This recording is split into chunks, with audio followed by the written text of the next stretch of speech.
계산하는 게 재밌어서 수학이 좋아요.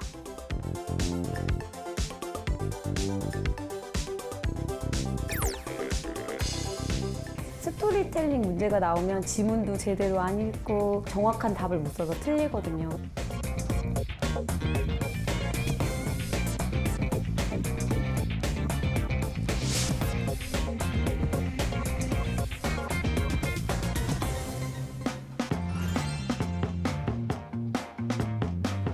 즐거운 수다를 통해 수학의 재미를 찾아보는 수다학입니다.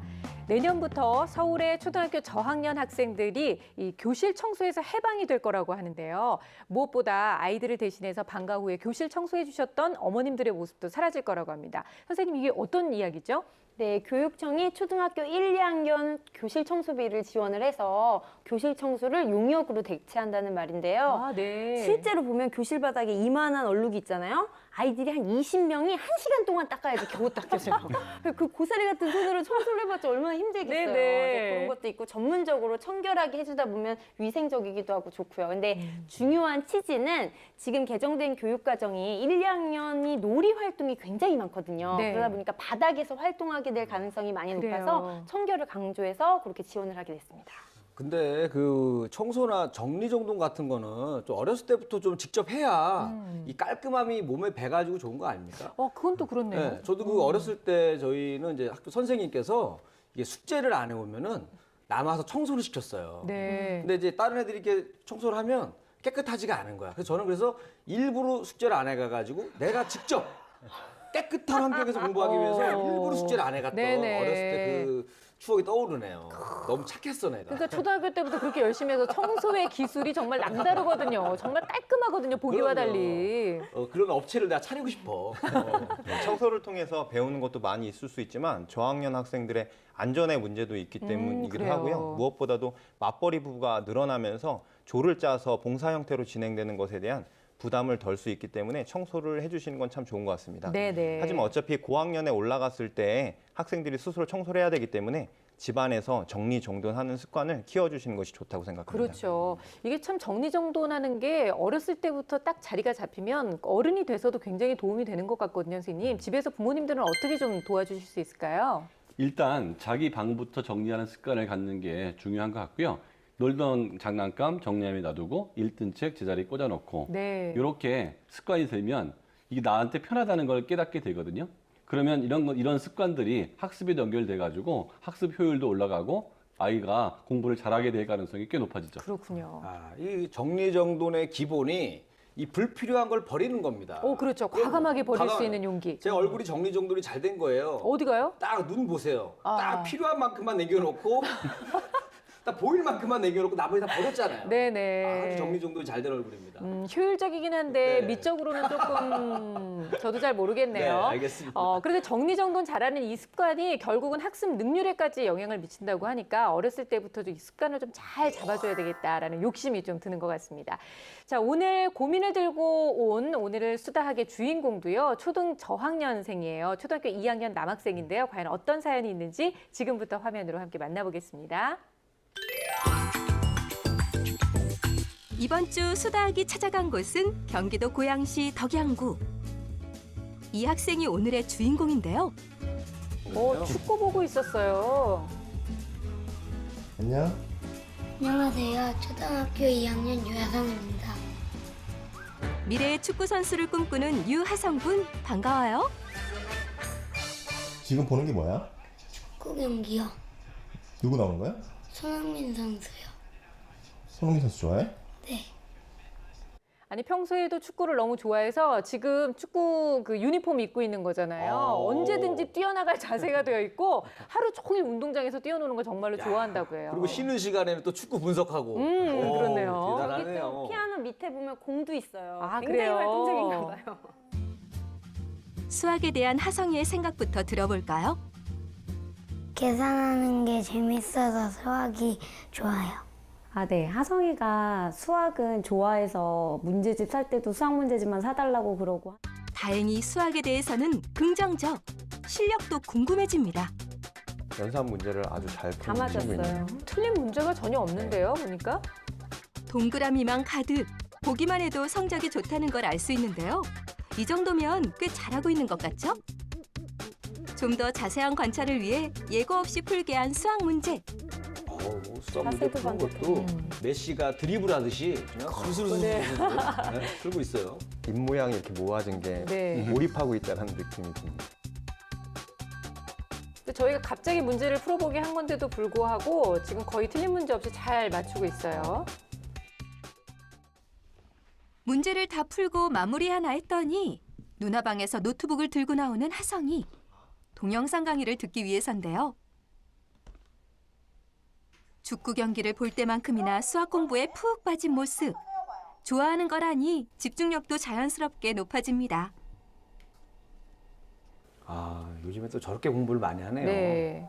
근데 이 동영상 강의도 사실은 누나를 시키기 위해서 시작한 건데 본인이 자발적으로 하는 거래요. 매일 이렇게 30분씩 척척 알아서 공부 중인데요. 남부러울 것이 없을 것 같은데 엄마는 어떤 수학 고민을 가지고 계실까요? 스토리텔링 문제가 나오면 지문도 제대로 안 읽고 그래서 답은 아는데 항상 정확한 답을 못 써서 틀리거든요. 그래서 그걸 어떻게 하면은 스토리텔링 문제도 잘 할 수 있을까 해서 사연을 올려봤습니다. 근데 우리가 스토리텔링이 올해부터 많이 줄어든다라고 얘기를 했으니까 별로 걱정 안 해도 되는 거 아니에요, 선생님? 그게 문제가 줄어들었다는 거지 없어진 건 아니거든요.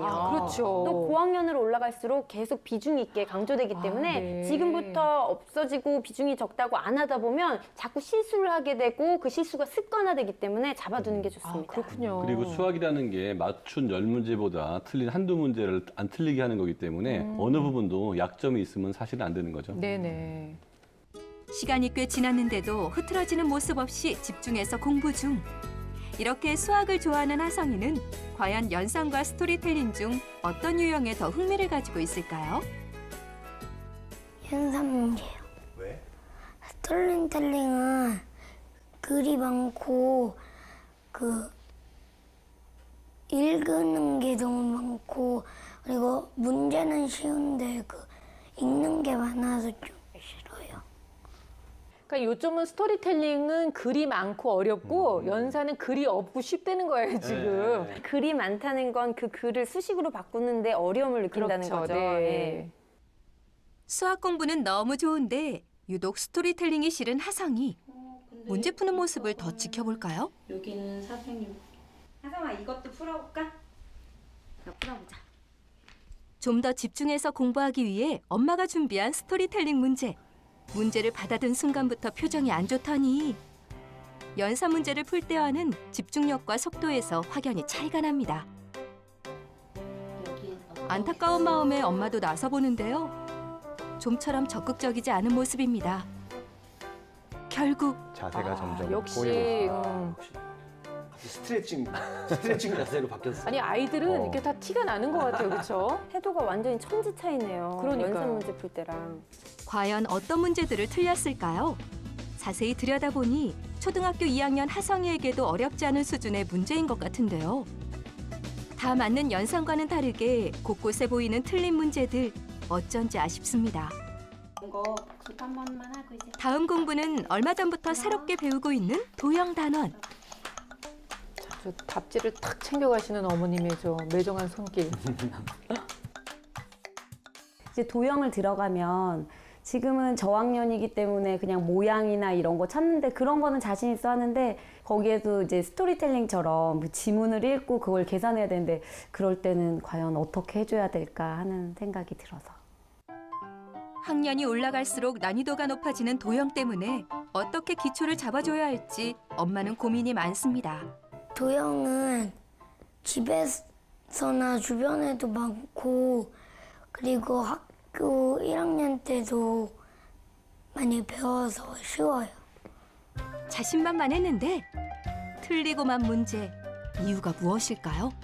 그걸 읽을 때 잘못된 건 줄 알고 그냥 3호는 안 썼는데 그거 3호를 써야 되는 거예요.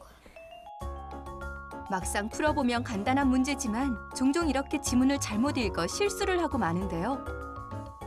연산에서도 도형에서도 동일하게 그 개념은 명확하게 알고 있지만 네. 그 문제에 대해서 파악하는 거에 대한 어려움을 겪고 있는 것 같습니다. 네. 수학은 좋지만 스토리텔링 문제는 너무 싫은 하성이. 스토리텔링까지 100점에 골인할 수 있도록 수다 도와주세요. 정말 똘똘해 보이고 또 잘생겼어요. 우리 초등학교 2학년 하성이를 만나봤는데요. 하필 저희가 찾아간 날 비가 왔습니다. 그래서 지금 저 축구 유니폼을 입고 있는 게 마치 무슨 운동을 좋아한 아이의 설정 같아 보이셨죠? 그게 아니라 비만 그치면 운동장으로 뛰어나가려고 얘가 준비하고 있었는데 하필 비가 계속 와서 저희가 참 다행히 촬영을 아주 순조롭게 할 수 있었다고 해요.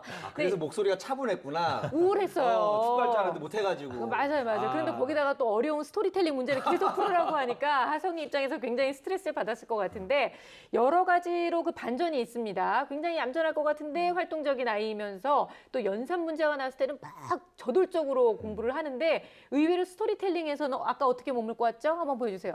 그렇죠. 헤딩 숫자세요? 너무 싫어하는 모습을 보였어요, 선생님. 네, 연산을 좋아하고 일단 수학을 좋아한다고 하니까 너무 기특하고 누나 것까지 공부를 하는 모습이 너무 예뻐 보였거든요. 그래서 사실은 현재 학년에서 스토리텔링형 문제를 그렇게 열심히 하고 꼭 이렇게 쟁취해야 되고 그럴 필요는 없어요. 네. 다만 고학년이 가면 자주 접하기 때문에 연습을 안 하다 가면 당황하게 되고 어려워하게 되고 실수가 되고 그게 습관화되기 때문에 지금부터 해주는 건 좋거든요. 근데 지금 현재 학년에서는 그냥 재미있다, 흥미있다 정도로만 느낄 수 있게 해주는 게 좋습니다. 그래서 어머니께서 2학년 이 스토리텔링형 문제나 수학 수준은 개념이 그렇게 어렵지 않고 또 기교가 많지 않기 때문에 아이하고 관련된 경험이나 좋아하는 것을 응용해서 문제를 좀 만들어서 예시를 주면 좋겠어요. 네. 그래서 제가 간단히 예를 들어본다면 미래 축구 선수 유망주 유하성 선수가 프로 축구 선수들과 함께 학교 운동장에서 축구 경기를 했습니다. 이때 유하성 선수는 13골을 넣었고 같은 편인 손흥민 선수는 11골을 넣었습니다. 그러다 같은 편이었던 개그맨 김일희 선수가 차살골 2골을 넣었습니다.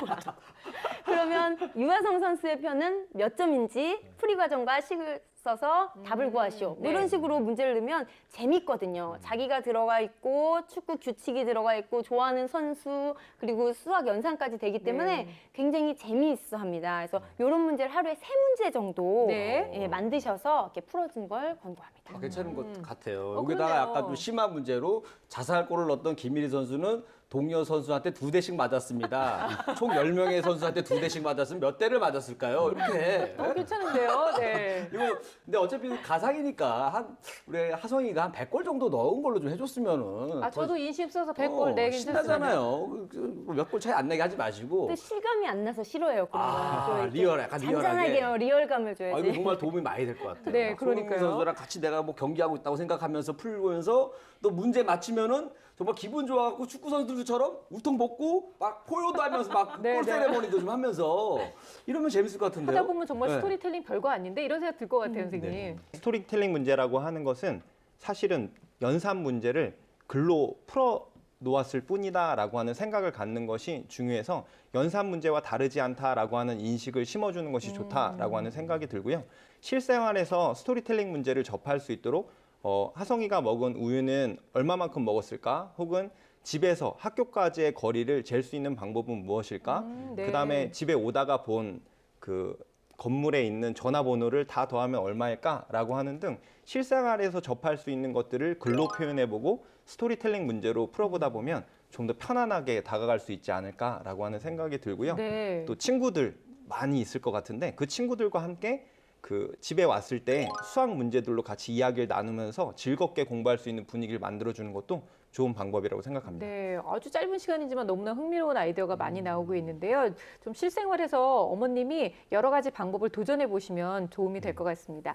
자, 일단 아이가 정말 이렇게 연산에서는 굉장히 즐거워하고 얼굴도 이미 밝았어요. 그런데도 불구하고 스토리텔링을 이렇게 어려워하는 데는 뭔가 특별한 이유가 있을 수도 있을 것 같거든요. 검사 결과를 보면서 말씀을 드리도록 하겠습니다. 네. 예, 이 아이의 전체 인지 능력은 평균 상 정도가 나왔는데요. 여기서 보면 작업 기억력이 우수 수준으로 나왔죠. 언어성이나 동작성은 평균 수준이고 그 처리 속도는 그냥 평균 수준 나왔는데 강점으로 보면 청각적 집중력, 여기에 연산이 들어있거든요. 네. 이 부분에 강점이 있고요. 약점은 처리 속도하고 토막자기, 그러니까 속도가 좀 느리고 또한 그 공간 지각력이 조금 다소 떨어진다라고 볼 수 있습니다. 근데 언어성과 처리 속도가 다른 영역에 비해서 다소 떨어지기 때문에 스토리텔링 문제를 읽고 해석하고 그걸 푸는데 시간이 많이 걸릴 수 있다는 걸 해석할 수가 있고요. 네. 이렇게 언어성이 부족한 하성의 경우는 그 밖에서 노는 것도 중요하지만 그 일정량의 독서를 좀 규칙적으로 꾸준히 하는 게 좋을 수가 있는데 처음에 익숙하지 않은 부분에서 책을 읽어야 되기 때문에 그게 위인전이든 과학에 관련된 책이든 동화든 상관없이 만화가 좀 있어도 상관없거든요. 네. 이 아이가 흥미를 느끼는 데서부터 시작을 해서 차츰차츰 올라가면 좋을 것 같고요. 또한 책을 읽은 다음에 엄마가 반드시 이 책에 있는 내용을 나한테 좀 얘기 좀 해줬으면 좋겠다라고 부탁을 해서 책을 읽으면서 책 속에 있는 내용을 내가 가져갈 수 있게 이거를 좀 어려운 용어로 분석적 독해라고 그래요. 네. 그래서 책에 있는 내용을 이해할 수 있게 하는 게 중요할 것 같고요. 그러니까 수학 평가를 해봤는데요.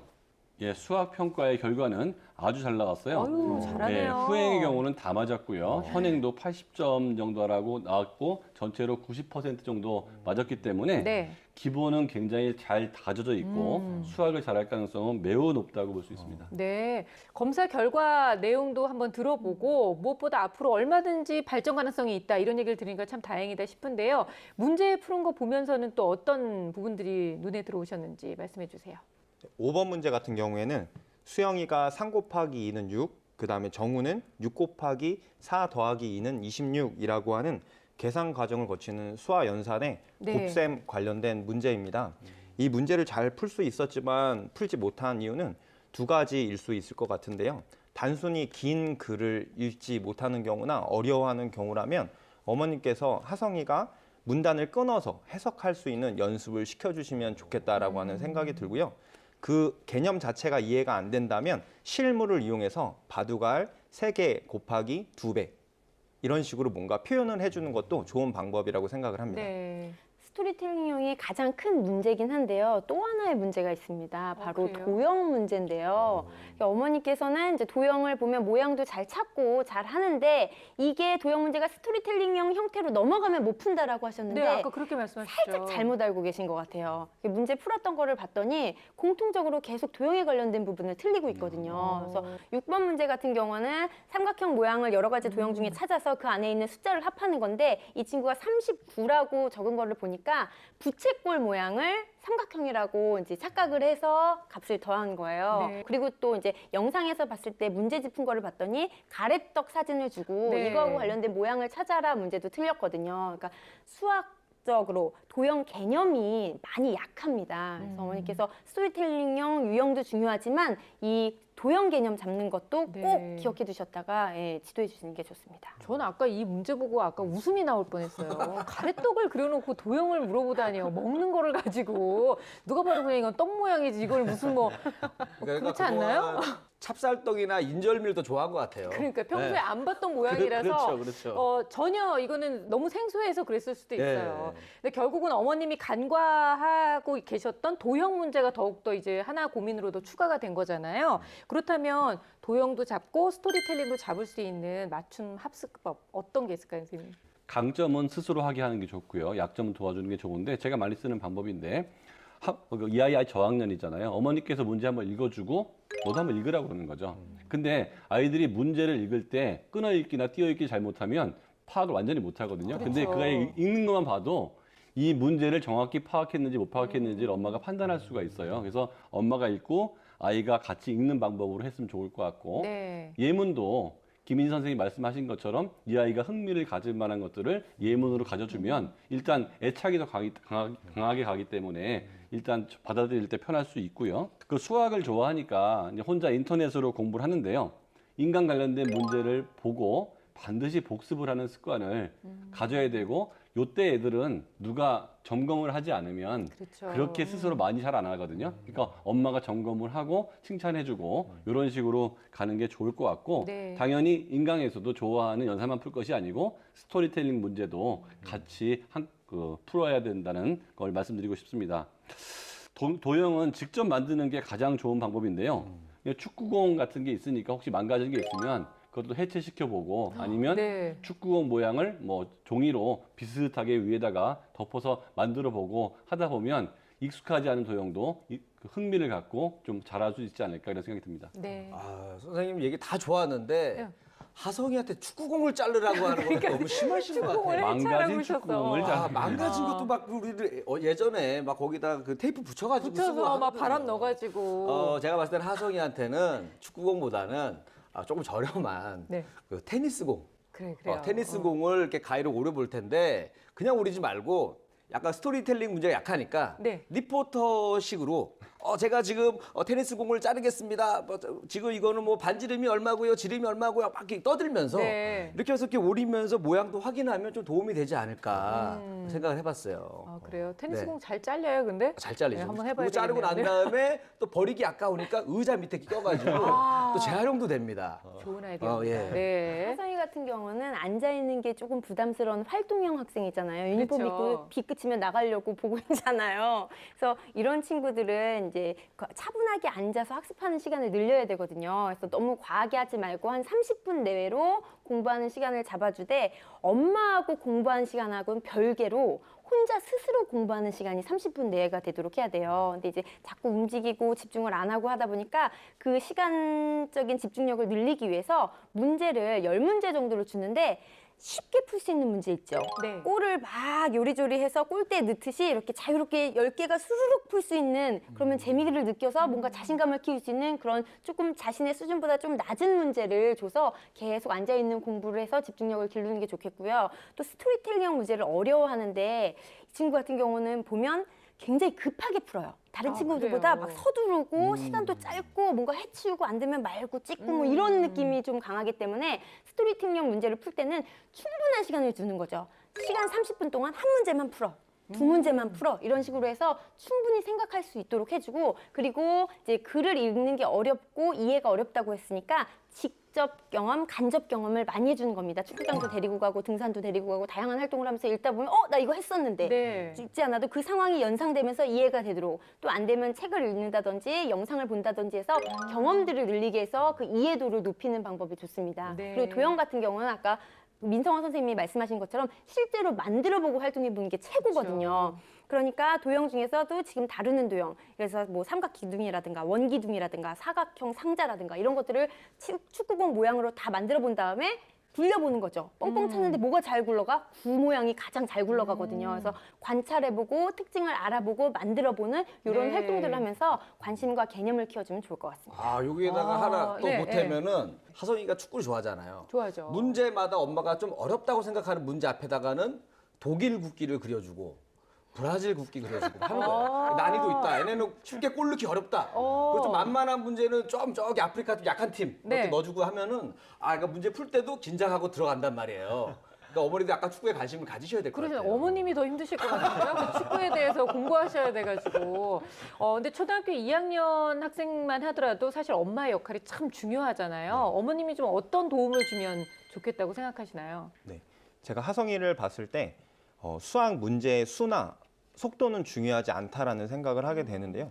하성이가 문제를 빨리 풀고 나가서 놀고 싶은 마음, 그 다음에 대충 풀고 싶은 마음이 느껴졌어요. 네. 그래서 문제를 풀 때 속도나 어떤 몇 문제를 풀었다라고 하는 것이 중요한 것이 아니라 이 문제를 정확하게 풀 수 있도록 도와주는 것이 좋다라는 생각이 들었습니다. 그래서 실수를 줄일 수 있는 방법을 찾아주시는 게 좋을 것 같은데요.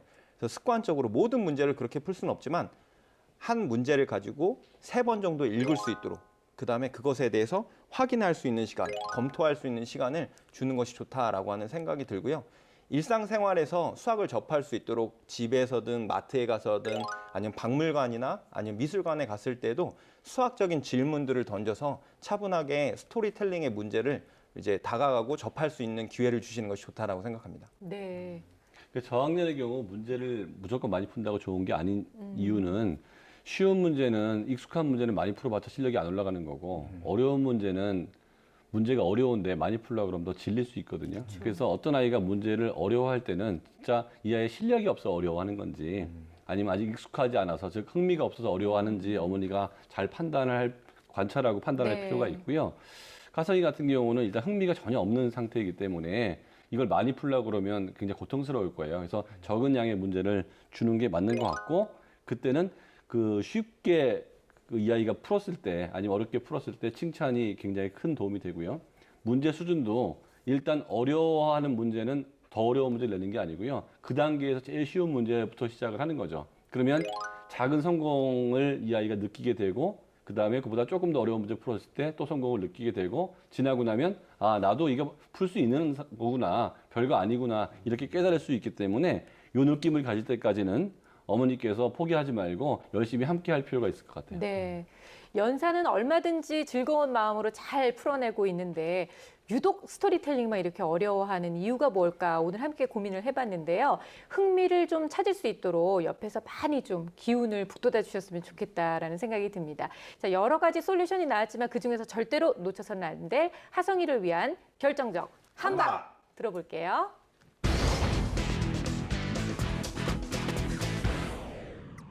제 결정적 한방은 만들기와 풀기입니다. 경험을 살려서 스토리텔링형 문제를 많이 만들어보고 또 풀어보는 연습을 많이 해보기 바랍니다. 제 결정적 한방은 읽기 연습입니다. 연습을 통해서 익숙해지면 스토리텔링 문제에 대한 흥미를 느낄 수 있는데요. 특히 끊어읽기와 강조하는 부분에 대해서 정확히 강조해서 읽으면 문제가 원하는 바를 알 수 있기 때문에 그때부터는 스토리텔링 문제가 어렵지 않고 재밌어집니다. 제 결정적 한방은 수다입니다. 글로 표현된 것이 이해되는 것이 어렵다면 수다를 통해서 문제를 이해하고 표현하는 방법을 쓴다면 스토리텔링 문제가 좀 더 편안하게 다가가질 것입니다.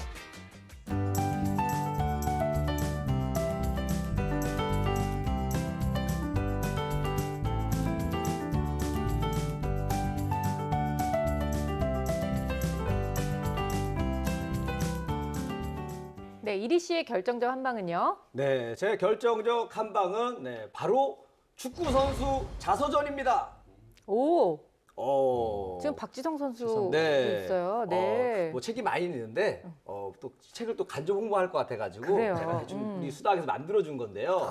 이 스토리텔링 문제가 약하잖아요. 네. 이게 또 글을 일단 많이 읽어야 됩니다. 그래요, 맞아요. 기왕이면 또 내가 흥미있는 축구 이야기, 좋아하는 축구 스타 이야기 얼마나 재밌습니까? 요즘에 그 어린이용 자서전에는요, 그림도 많고 또 글씨도 크기 때문에 읽는데 부담이 없어요. 그리고 박지성 선수뿐만 아니라 또 수많은 또 해외 축구 스타들의 이야기도 많으니까 꼭 읽어보시고 그다음에 수학을 만점을 받았다. 네. 그러면 우리 박지성 선수가 월드컵 때 골 넣고 히딩크 감독한테 안기듯이 저한테 딱 이렇게 안기면서 야.